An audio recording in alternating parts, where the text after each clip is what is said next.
Hello, in this episode we have Piotr with us. Many years of experience from influencer marketing, specifically in the DACH region. Used to work at Dr. Smile, built a whole influencer team, just done a lot of influencer marketing collaborations the past years. And he has been in the market from the beginning when it was kind of easy with influencer marketing compared to today. Yeah, so we're going to talk about the whole shift and a lot more. So yeah, let's get started. Last time we talked about, I think, a lot about kind of the German market when it comes to influencer marketing, and also how you expanded, your different teams at, Dr. Smile, and other places. So let's touch on that. I think something we talked earlier last time was like why influencer marketing, why it's important, and also how it has changed since, I guess, 5 years ago when you started all this. hmm But yeah, tell me a little hmm bit more about that, just the space, like an update of the space, discount code versus not discount code, yeah, tell me a Sure, little bit sure. more. Yeah, I think like already last year show a huge change in influencer marketing, and this year it's going to progress even more. That basically like the brands starting to realize that they cannot do something like things like it's 2017, that like they just cannot like upload the same content, use the same exact influencers. Here's the discount code and it will work. Like the prices went up, and especially so it's a bit more risky to do so. But at the same time, which is even more important, is that the audiences and the followers, they realize like they look through that quite quickly. It's been, let's say, like proper 6 or 7 years of like exploiting the Instagram with all the ads and so on. And at this point, a cosmetic brand doesn't necessarily compete with other cosmetic brands, but competes with everyone that the influencers are promoting, because in the end, the the followers have only a certain disposable income to spend on the products online, right? So it got into this, discount code war and so on, that like a lot of companies participate in. And I think like last year showed that like kind of this strategy is dying out to some extent, because people start to see through it, like how much a product can cost if it's being discounted 50%. It's being constantly pushed, so a lot of companies are actually like moving away from this typical like low funnel placement into a bit of a more of a mix between like upper funnel branding deals, raising brand awareness, um, and the typical push for the sale. And that is happening, like across all markets. And some companies are doing better than the others. And that obviously, when you have the startup environment in Germany, there's a lot of pressure from investors and and other places to basically just like ramp up the revenue. And when this shift comes, it comes with also a certain degree of politics inside companies, because there's this, okay, we want to save the brand and we don't want to become another influencer brand that is only being promoted and associated with influencers. It's kind of like devalue it, but at the same time, we need the revenue, right? So we need Yeah. kind of like we need to like shift towards that mix. And I think that's something that like is happening currently, and it will happen even more this year. And that also kind of changes the market, disrupts the market a bit. Yeah, I mean, I've seen it too. I know the whole discount code race is maybe not over, but it's just too much.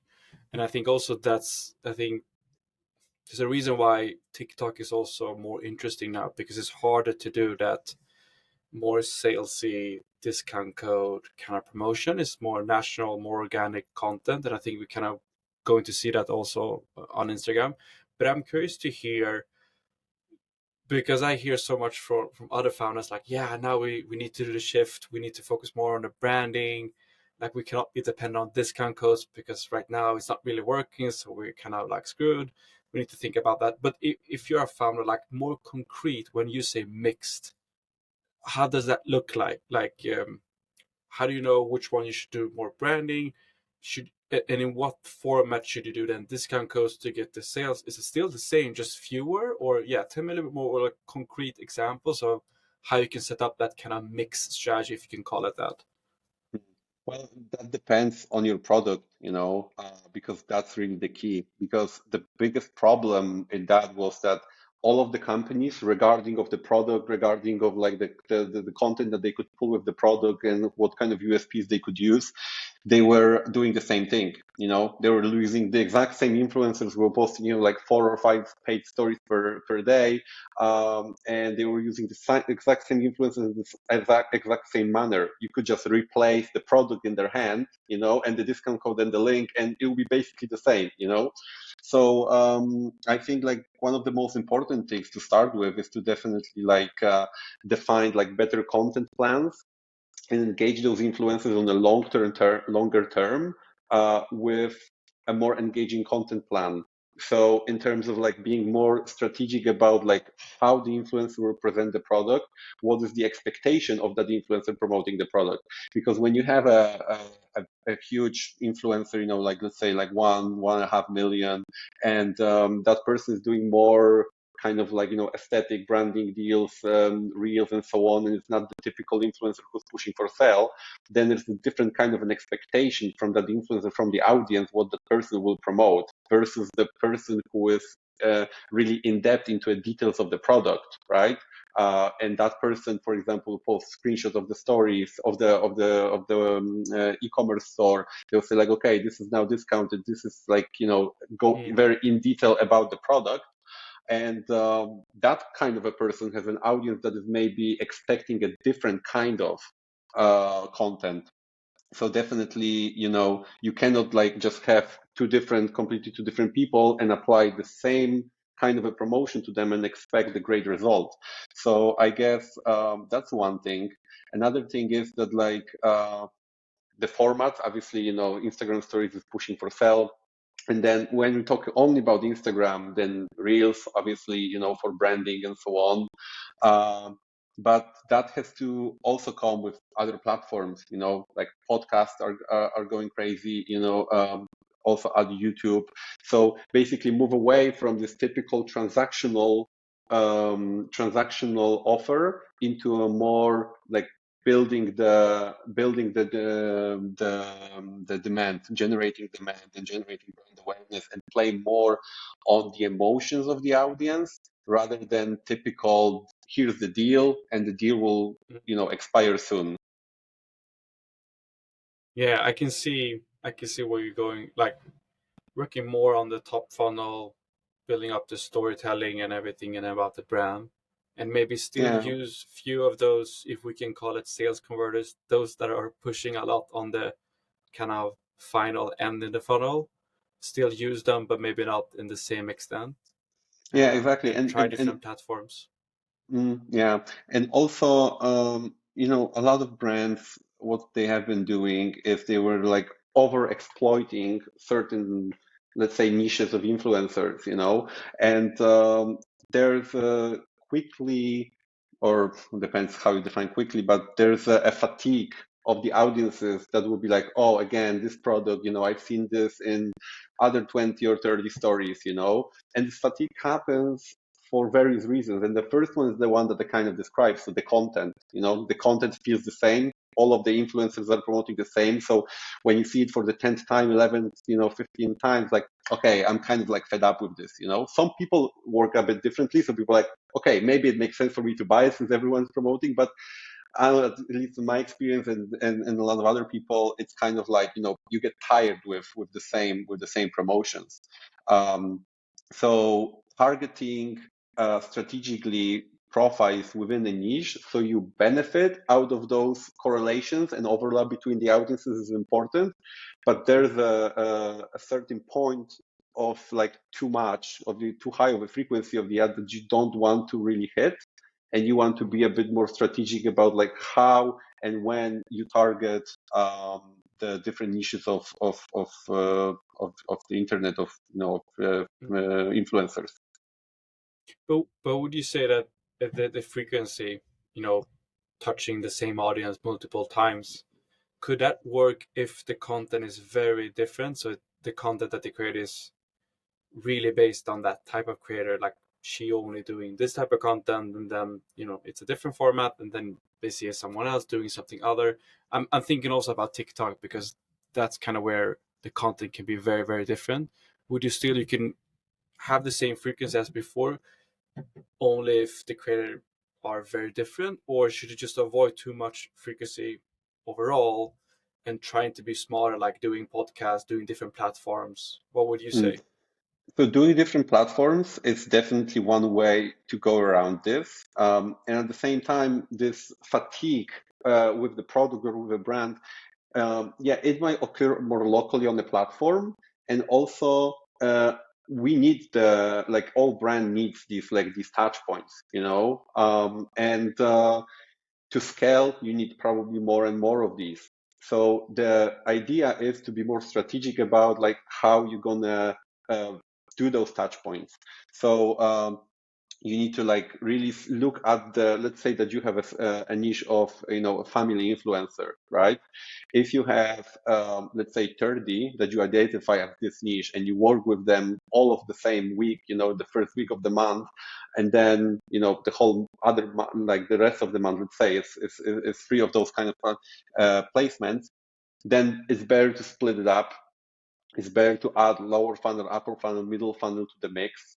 Also, you can like experiment with different platforms, try the same influencer on a different platform. But most important here is to actually like keep the hand on the pulse and basically check what's happening. Check the comments on the influencer profile, check the comments on your profile, see if people are fed up within that niche, and you should explore different audiences. There's also certain metrics in e-commerce that you can look at to decide, okay, if that influencer's kind of a niche or family is already exploited or not.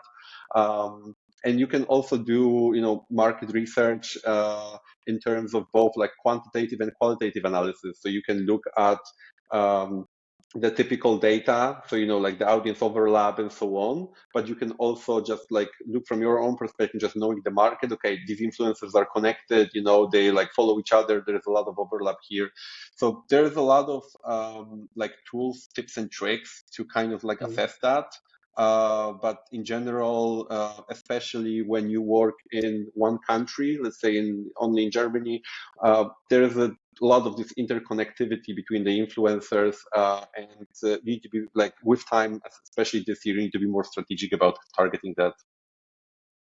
Yeah, for sure. I think one quick way to see if there's an audience overlap without having any tools or like going deep is to just knowing if they are friends and tagging each other a lot. And I think then usually those audiences are kind of merged sometimes.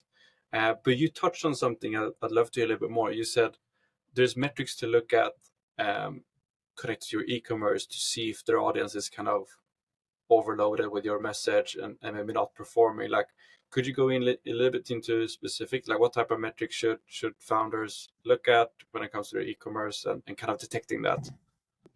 I can give you one. That's kind of like one of the base ones is the percentage of first purchases. So if you have, like an influencer, and you already work with, say, like two of her friends or his friends, and you have the first posting with that person, and you have, whether the link or the discount code, however you track the sales, and you see that there is a low percentage of new customers, then you can kind of expect that maybe some of them already converted, or were already like hit by a different posting. But that's just one. There are like a couple of other ones that you also can look at, but this one can give you a rough estimation. Also, when you also look at your traffic data and etc. I love that. Yeah, I've heard too, like new customers is always important, but I haven't thought really that could be an indication of a frequency slash audience overlap of your previous collabs. So, great tip. Um, so I mentioned earlier, founders, they feel like, oh, we need to build a brand because that's more secure to have a cool, trendy, and powerful brand, especially when Meta and all these market channel are changing, and you feel like you don't have the leverage. You need to build brands. So you have that. So when you transition to this and you have like a mixed strategy, how patient should you be as a founder? I know some of them, like after 3 months, they're like, "No, we need to go back to this country. We don't see the sales." But what's the realistic strategic plan here for? What would you say? Like, how long does it take? How patient can you be? What's realistic? What do you say based on your experience? Huh. That's a tough question, and it really depends on the product. It really depends on the risk aversion of the founders and so on. I don't think there's a straightforward answer to that question. I completely understand that if it's a new company that is just going into a market and starting with influencers, what they need is they need to prove the product, and in that case, they would go for the typical performance-oriented influencer marketing, right? And on the other hand, when there are brands who have been extensively doing that for years, just like influencer marketing was the main marketing channel and it was a performance channel, and now they're switching to this more of like let's say like more of branding deals, maybe not completely, but more branding deals. They would see a drop in the sales. That's inevitable, and other channels will definitely kind of like consume that portion of the revenue. I'm talking about direct, organic, search and so on.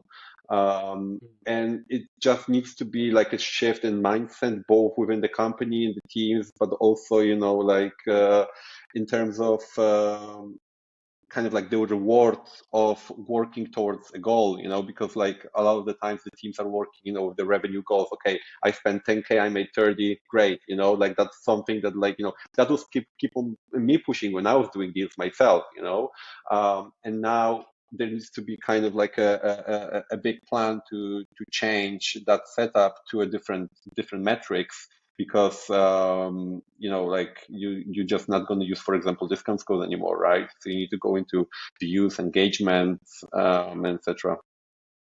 Yeah, and I think also I talked with another founder, and he was like, I don't even look at the discount code sales and look at the specific marketing channel. I just look overall. Like, I spent this much on marketing this month and I got this, because everything affects each other. And I think maybe the mindset that should be shifted is like, okay, influencers are actually helping us with these type of performance channels too.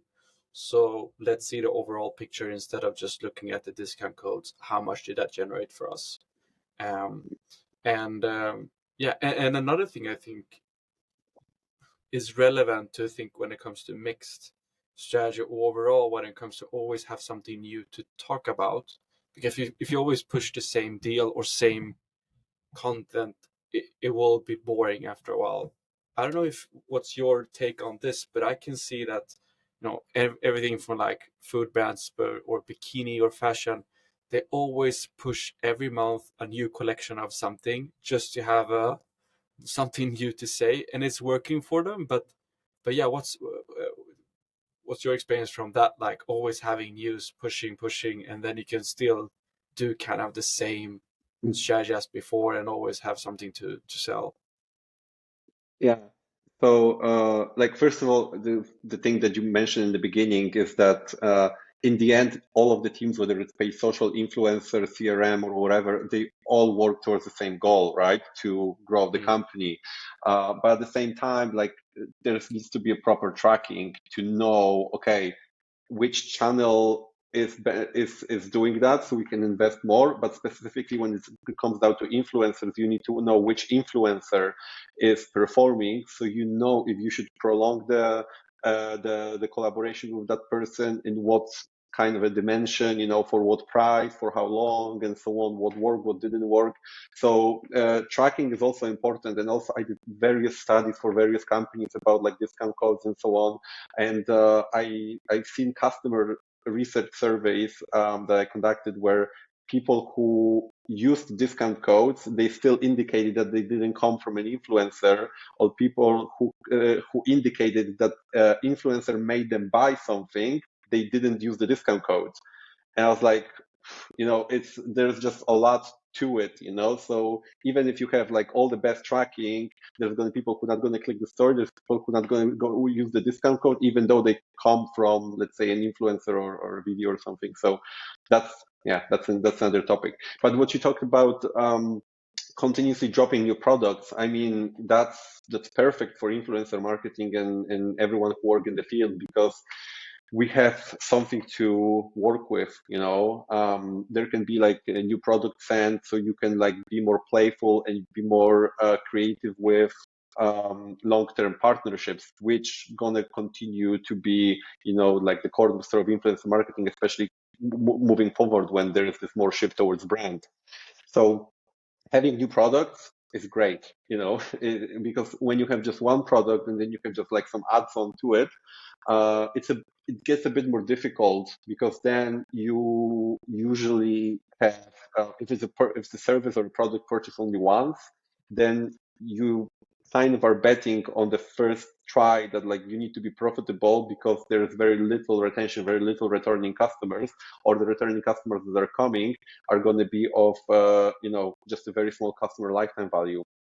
So having new collections, new products is always great. Subscription models and all of these things, you can then truly play with long-term partnerships. But at the same time, that doesn't mean, in my opinion, that products who you're only buying, like once, maybe not in your lifetime, but once a year, once to 2 years or so, are not also made for influencer marketing. You just need to be more strategic about like targeting new audiences. So you need to seek for new audiences, and you need to be more creative about creating the content plan for the existing deals. So we come again to this, first purchase thing. So you should see that there is still consistent, first time purchases from this influencer, even though you work with that person, for 6 months, and she's promoting the same product. Yeah.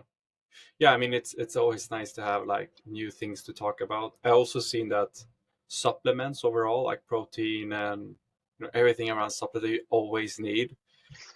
It's kind of like a subscription that works very well too, because you always need to fill up. Yeah. But you, now when we're talking about products, I'm curious, because this is something I've talked with many people about, a price product. So you have cheap products, it's easy to convert someone in one click because it's only $25 or something for that product, compared to a premium product, which is maybe under $50, $200. You need to build the story, everything, it takes time. Do you have any take on this? Like, can you still work with influencer if it's that higher price point? Or yeah, what's your experience just around pricing of the products when you push through influencers? So I think the general understanding, or like kind of, I would maybe even call it a myth, is that the cheaper the product, the more spontaneous the purchase is, and then people just buy it quicker. They return on the investment quicker. But that is true to some extent. But on the other hand, I've seen, or I helped very successful brands who had a way higher average order value, and they still managed to turn the influencer deals very profitable. And we can talk about like different products, like from furniture to services and things like that. Like it's still very doable, and at the same time you just need to invest in kind of like other areas, like branding, so like people want to buy into that product kind of like quickly, because obviously there is there is a element of spontaneous purchase, right? In all of those Instagram purchases. But at the same time, you need to build like a strong brand for these higher end purchases, um, and target a bit of a different audience. But in general, yeah, it is doable. And then you're happy when you're gonna hit like 1, 2, 3, 4 sales instead of like 100 when you're selling underwear or Yeah, other products. yeah. And I think in some kind of categories, you won't see sales quickly, but you need to still work with the influencer. For example, we work with a customer and they sell wallpaper. And redoing your room and putting new wallpaper is not something you do like, oh, let's do it. It takes time, but the only way to even start even considering is to get inspiration, and the only way to get organic inspiration at scale is to actually work with people out there doing all that instead of having a photo studio or just boring pictures. And I know they are super successful running influence marketing, but wallpaper is quite expensive. It's something to plan, consider, like everything takes time. Maybe it takes 6 7 weeks even before you start going into the store and buy. But I think there you probably have a lot of examples where the discount codes maybe it's not used, but they saw it 2 3 times, and then just after summer they're like, yeah, let's do it. I remember it was something. I remember a name, and then they Google and then they find it, and then they just go in and buy it. So I think just to talk about the pricing, I think many expensive products out there, they still need to do it just to start even the thought process of buying their products. Yeah, that's definitely true, and that's the case with a lot of brands actually, who are not looking to for someone to directly buy the product now, but rather, plant the seed when the person will be ready to buy the product. Like that's the case, for example, with the travel industry a lot of the times, when you are sending influencers on all of these like paid trips, right? It's not about like, okay, I booked the trip now, but like if I go there, I will do this what she did or he did on that trip, and you're targeting people who sit at home in Germany and thinking about like, going to Australia or going to US, oh, I want to do this like, helicopter around Grand Canyon. Obviously, they're not going to book it now, but it's just like like basically generating the demand, and that also works a bit in the typical e-commerce in the sense that when you have a sustainable brand,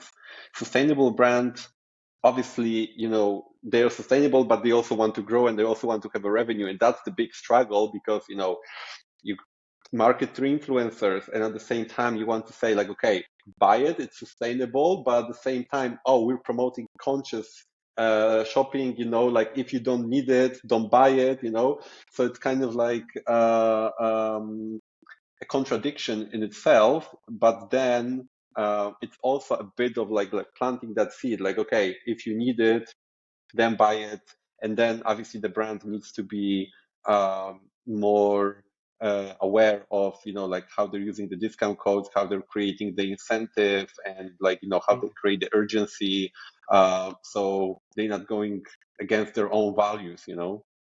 Yeah, I think I know the brand you're talking about, and there's probably more and more I didn't brands have that one kind in of work. mind, but Yeah, but I think there are more brands out there that kind of wants to be more sustainable and think about all that because it's a hot topic. How should you then, if you cannot do because I can really see like, oh, go in now, 30% off. Like you cannot do that if you have those type of values. So how do you track them? Like how do you incentivize and do?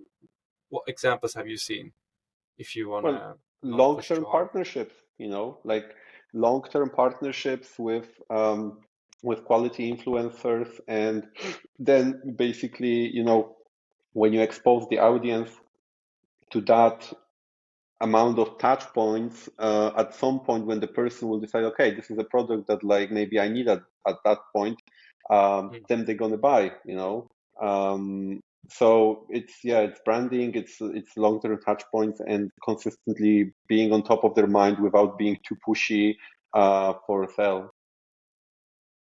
Yeah, yeah. I think that's the new way of going, like doing more long term.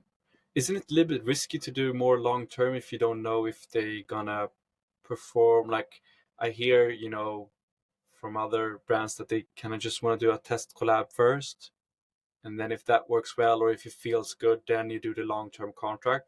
Is that still the way to go? Or when you say long-term, it's like you need to just invest in that profile and give her or him extra chances and do 4 or 5 collabs? Or Yeah, I mean, that really depends, like about the brand, about the product, and so on. Some product from nature, they need a long-term collaboration, like let's go back to this travel industry, and when you're putting an influencer on a trip somewhere for 2 weeks, um, that person will probably talk about, like booking it, planning it, packing, going on the trip, showing the trip, talking about it afterwards. So it's directly a bit of a long-term collab. Same if you're like, enrolling them in a service that takes longer, and shows different kind of, like a journey throughout. Um, so it really depends. For the e-commerce brands that have the product that is not so expensive. We're talking about 50, 100, 200 euros, maybe 300 euros, and so on. It's easier. It's definitely easier because you can try first and see how it goes, and then do the long-term partnership. But for some companies, you need to do it from the start. yeah, and also there's also another category. The brand Athletic. I think it's called Athletic Green One, the Oh, supplement AG1, company. yeah, yeah, I'm using AG1. them. Yeah. Yeah, I think that's the case too. I think I even DM or texted with someone there, and they were like, "Yeah, we always need to do some kind of long-term partnership because they need to explain the results, and like they need to take it at least 4 or 6 weeks before they can even show the results and yeah, just show them kind of the power of it." And I think it was the same Mm, with cosmetic brand, eyelashes serum or something. I don't know even what the mm. product was, but it was always like a product helping grow your eyelashes. And it was the same there. Like we need to follow up with the influencer after 3 or 4 weeks, just to check in and see like what was the result. Like, do you like it? And if they love it, yeah, then they're gonna do the post or do something. Otherwise, it would be just like an ad, and it would Yeah, not be and organic or genuine. yeah, definitely. And AG1, I think they're doing a great job, in terms of influencer marketing. They are really splitting the funnel in terms of like, upper funnel, middle, and lower funnel. And they have this kind of like inspirational content in the upper funnel, when they are basically just, like generating the demand because the product is not something that like, right away. So they kind of like showing these inspirational authors, athletes, entrepreneurs, and it's like high quality content when they it's just reels and so on. You can see it on their Instagram, and then at the same time they're working with like lower funnel placement, typical partnerships, on YouTube or Instagram, where someone like on a daily basis is using the product. I really like that. Also, they're not using the discount codes, but they're using a free gift that you get, so it also doesn't devalue the brand, which is great. They also do, like extensive podcast marketing, like they have the budget, they work with Andrew Huberman, with Joe Rogan, and all the biggest Yeah, ones. So yeah, I really like their approach, and also the product. Like you can really market the product to anyone. It's not niche specific. When you have you know, let's say children clothes, you can usually probably market only through the family influencers, but this product can be marketed by anyone, whether it's sports people, athletes, people who are just amateur doing sports, but also just lifestyle influencers who just wants to be healthy and add a bit of vitamins and good nutrition to their diet. So it can there's nothing that like that limits them in terms of the influencer selection, which is always yeah, good for the team. it makes it easier. But I can I'm guessing that their lifetime value of their customers must be maybe a little bit higher than average. So they also have more budget. It's more worth for them to push on top funnel on everything because as soon as they start the subscription or just start the product and using it for X weeks, they're hooked, and then they continue using it and paying. Yeah, yeah, of Like, course, yeah. And the customer lifetime value, is higher, so you can play a bit more with the first purchase. You don't have to be profitable on the first purchase, but probably you want to. yeah, for sure. Would you say retention? I guess retention is also something to consider. If you have high retention, you can push even more with influencers and pay more. Um, do you know the CPMs? Like, what's the benchmark right now when it comes to CPM overall, like influencer rates in the DACH region? Um, do you have any updates on that? And what's super, super high where so you avoid overpaying? Um, well, it really depends, and I wouldn't want to go here into like naming any numbers, but another reason to go long term, right? To kind of like not only secure the price, in the long run, but um, also to basically like lower the price of each consecutive posting, right? So I mean, if you would go back a couple of years, you would look at, you know, CPMs of 30 euros, 35 euros, and that would be like the target. Now, that's, I would say, like on average, far from the target. Things are getting more expensive. Um, Also in terms of, like there is a big shift to influencer marketing by a lot of brands, especially the big brands who are just giving money to the agencies, and there is not much of like negotiation happening there. And the influencers who used to, let's say, do a story for 2,000, all of a sudden do a story for 4 or 5,000 because a big agency working on the behalf of a big corporation just paid them that money. And I mean, that will get reevaluated with time. So it's also a lot about timing. In the end, like influencer marketing is half marketing, half sales job. You constantly, or your team constantly looks out for new leads and signs the deals, negotiates, and so on.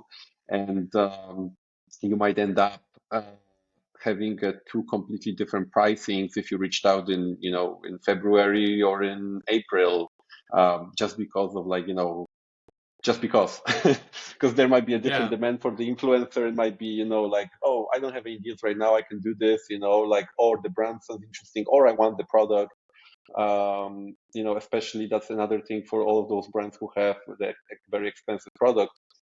It's expensive on the website, right? I mean, obviously it's more expensive than like the products that are on the website cost 50 euros. If you're on the website cost 500, but obviously there is a margin involved and so on, and the cost of the actual product is different. But you could sell the product, air quotes, to the influencer, and decrease the fee.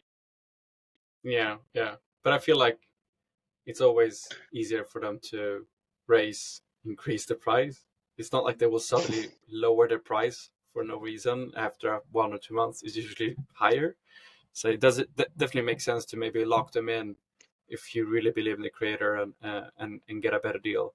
And then they want to secure also a long term future payment. So I guess it's a win Yeah, win. Um, yeah. and when it comes to, I know you meet a lot of brands. I mean, that's kind of you help a lot of brands running influence marketing on all different levels.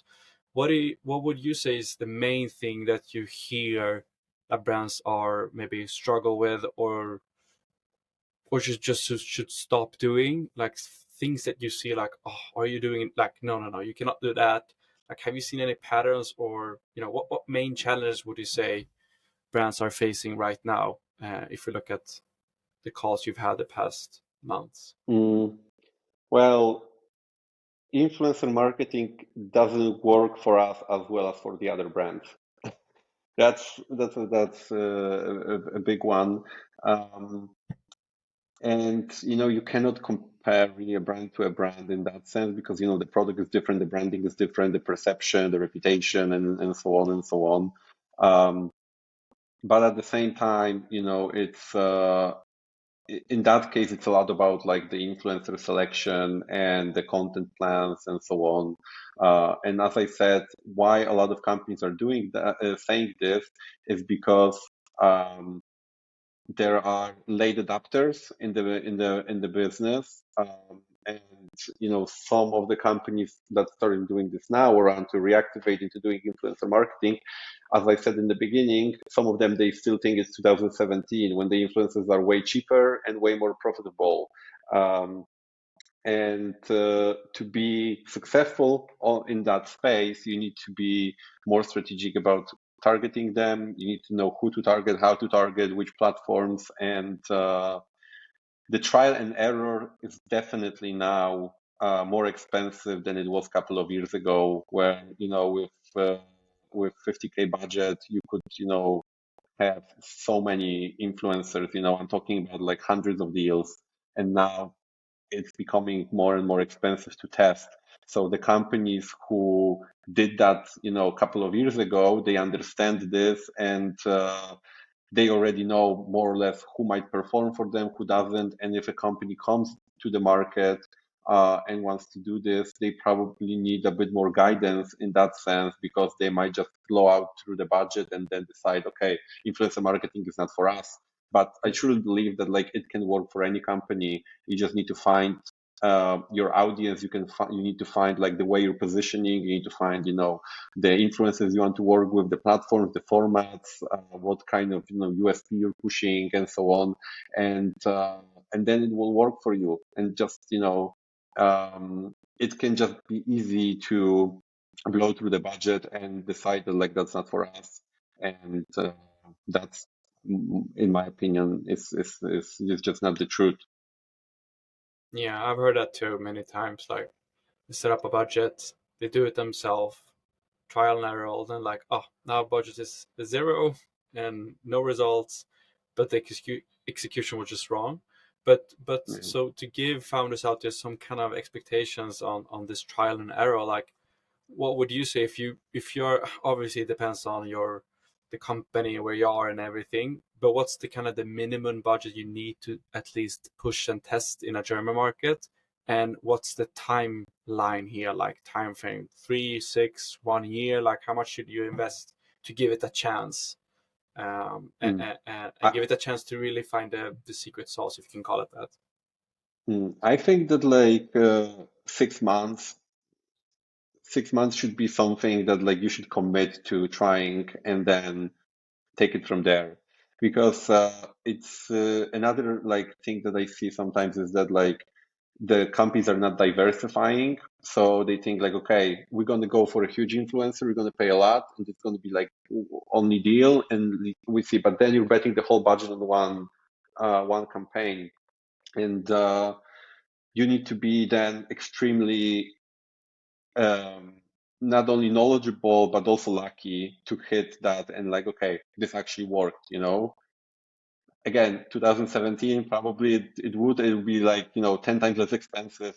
uh, Now it's a bit different, and I think that like you need to really diversify, you need to find your audience, and you need to go through some deals to find your kind of a gold mine. Yeah, I think you need to just test different niches. That's usually also what I recommend. Like, better to do 10, 20, even 30 collabs, depending on the budget. And if you want to do gifted and all that, but just try different niches and see what works for you, because you will never know in the beginning. And like you said, also, just because brand X are working with that profile many times and it works well for them, sure, it's a good indication that she or he is maybe a sales converter or just like overall a good profile, but it doesn't mean that that audience will love your product and go in and buy it. And so, yeah, in then it's just a lot of testing. Yeah. Um, but cool, this was super fun. I mean, thanks for sharing all these insights. I feel like, oh, if I want to attack the German market or want to be more strategic, I would go to you and just pick your brain. But yeah, I really enjoyed it. Thanks for sharing all this. Thank you for having me on your little new podcast. I mean, I don't know if it's little, Nice. probably. Now it's huge. It's huge. No, but this was great.